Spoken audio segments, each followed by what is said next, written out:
খুনিরা তাদের শরীর খুব উত্তেজিত ছিল, তখন তারা শশা বের করে শশা খায়, এরপরে তারা গোসল করে। এরপরে একটা চুড়ি পেয়েছি আমরা, একটা চুড়িকে আগুন দিয়ে টেস্ট করানো হয়েছে, এটা গোল্ড নাকি গোল্ড না।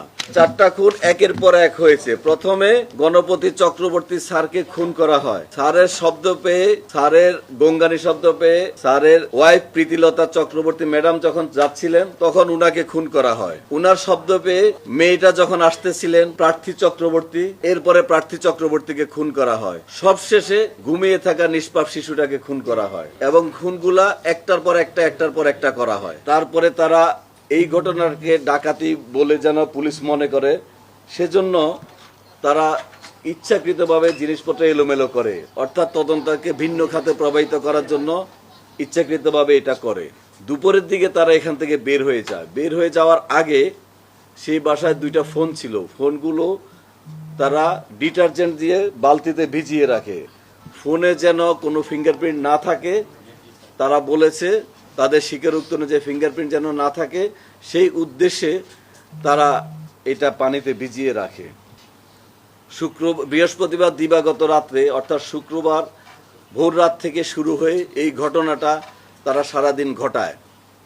তারপরে তারা যাওয়ার সময় এই যে আমরা কিছু স্বর্ণ অলংকার ওদের দেখানো মতো উদ্ধার করেছি, এগুলো তারা নিয়ে যায়। নিয়ে ওরা মন্দিরের পিছনে একটা পরিত্যক্ত বাড়ির পরিত্যক্ত জায়গায় সেখানে রেখে দেয়। তাদের দেখানো মতে আজকে এই আলামতগুলা জব্দ করা হয়। মুগ্ধের মামাতো ভাইয়ের ছেলে সিদ্ধার্থ, অর্থাৎ তারা দুইজনে আত্মীয়। আর এই ঘটনা ঘটানোর আগে তারা একটা বাসায় বসে ইয়াবা সেবন করে, সেটা হলো সীমান্তের বাসায়। সীমান্ত খুনের সাথে ছিল না, কিন্তু সীমান্তের বাসায় তারা বসে ইয়াবা সেবন করে। ইয়াবা সেবন করার পরে তারা এই বাসার ছাদে এসে সেবন করে। মুগ্ধ সিটি বাজারে মাছের দোকানে কাজ করে, রামনাথের মাছের দোকানে। মুগ্ধের বাসার সামনে খুশি ওরফে প্রশান্ত নামক ইয়াবা ব্যবসায়ীর নাম পাওয়া গেছে, যে ইয়াবা ব্যবসা করে এবং তার থেকে ইয়াবা কিনে নেয়। প্রতি পিস 350 টাকা ধরে তারা ইয়াবা কিনে।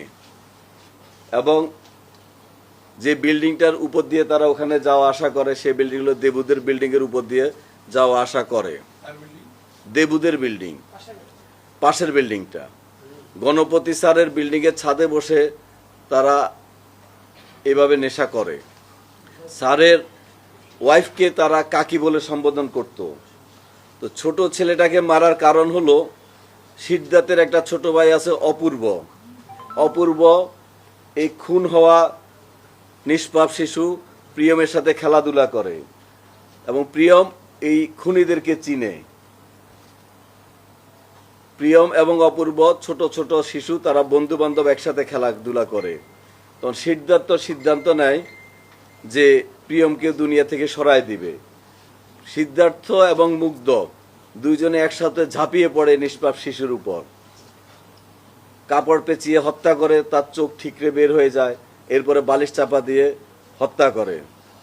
তারপরে আমি যেটা আগে বলেছি, তারা খুনের পরে গোসল করে ওখানে বসে খেজুর খায়, ওখানে বসে ইয়াবা খায়।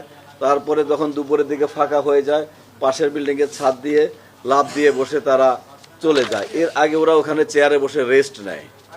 বখাটে যুবকরা অনধিকার প্রবেশ করে উনার বাসায় তারা মাদক সেবন করতেছিল বা আড্ডা দিচ্ছিল, আড্ডার পরে মাদক সেবনও করতেছিল। গণপতি স্যার এটা বাধা দেওয়ার কারণে সেই বখাটে যুবকরা পরিকল্পিতভাবে, এবং এরা সবাই একই এলাকার আত্মীয় স্বজন, তারা উনাকে খুন করে। তারা যারা খুনি, এই খুনি মুগ্ধ এবং সিদ্ধার্থ, এরা গণপতি স্যারকে স্যার বলতেন, গণপতি স্যারের নিহত স্ত্রীকে কাকি ডাকতেন। আর মেয়েটার ব্যাপারে কথা হয়েছে, তার সাথে খুব একটা কথা হতো না। ছোট বাচ্চাটাকে তারা প্রিয়ম নামে ডাকতো এবং খেলাধুলা করতো তাদের ছোট ভাইদের সাথে। এরা সবাই একই এলাকার পাশাপাশি এলাকা।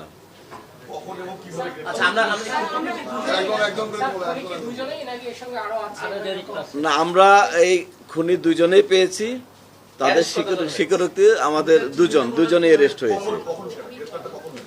গ্রেপ্তারটা আমরা আজকে ভোরবেলায় গ্রেপ্তারটা করেছি। আজকে নিয়মিত সেখানে মাদক সেবন করতেন নাকি সেদিনই প্রথম দিয়েছে? ওরা যেখানে, আমি যেটা বুঝলাম যে নিয়মিত মাদক সেবন করতো না, ওরা যেখানে নির্মাণাধীন বিল্ডিং গুলা সুযোগ পায় নেশাগ্রস্তরা সেখানে যায় আড্ডা দেয়। আমরা এটা একটা চাঞ্চল্যকর মার্ডার, 4 জন মার্ডার হয়ে গেছে। সেখানে আমরা যে কোনো আসামিকে আমরা গ্রেপ্তার দেখানোর ক্ষেত্রে আমরা যথেষ্ট সতর্কতা অবলম্বন করে আমাদেরকে প্রতিটা পদক্ষেপ ফেলতে হবে। এখানে প্রত্যেকটা জিনিস আমরা যায় নাই। আর উনি যেটা বলছে আমরা কিভাবে তাদেরকে শনাক্ত করেছি, আমরা যে বাসায় ঘটনাটা ঘটে সেখানে আমরা ইয়াবা খাওয়ার আলামত পেয়েছি। তখন আমরা সন্দেহ করি যে যারা ঘটনা ঘটিয়েছে, ঘটনার আগে পর হোক তারা ইয়াবা খেয়েছে, খেজুর খেয়েছে। খেজুরটার যে বিচি রয়েছে আমরা সেটা ডিএনএ টেস্টে দিয়েছি।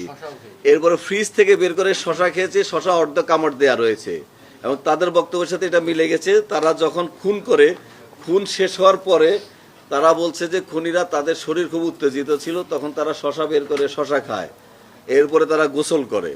এরপরে একটা চুড়ি পেয়েছি আমরা, একটা চুড়িকে আগুন দিয়ে টেস্ট করানো হয়েছে, এটা গোল্ড নাকি গোল্ড না। তার মানে যে গোল্ডের ব্যাপারে অভিজ্ঞ সেরকম লোক এখানে জড়িত থাকতে পারে। এইসব তথ্য উপাত্ত বিশ্লেষণ করে আমরা আমাদের কাজে অগ্রগতি হয়েছে এবং আমরা আসামি গ্রেপ্তার করতে সক্ষম হয়েছি। আচ্ছা, যে 2 জন আসামি, আর 2 জন মানুষের পক্ষে এই 4 জন মানুষকে এইভাবে খুন করা, এইটা আসলে কোন জায়গার যুক্তি থেকে আসে? আচ্ছা, এই যে 2 জন আসামি অ্যারেস্ট হয়েছে, একজন হলো শ্রী মুগ্ধ দাস, পিতা শ্রী কানু দাস। মুগ্ধ দাসের বয়স 23, পিতা কানু দাস, মাতা সেনারানী দাস। দ্বিতীয় যেটা সিদ্ধার্থ দাস, বয়স 19, পিতা বিনয় চন্দ্র দাস, মাতা পাপড়ি দাস। উভয়ের সাং মাছুয়াপাড়া, কোতোয়ালি থানা, রংপুর মেট্রো। আর এই যে 4টা খুন হয়েছে, 4টা খুন একের পর এক হয়েছে। প্রথমে গণপতি চক্রবর্তী স্যারকে খুন করা হয়।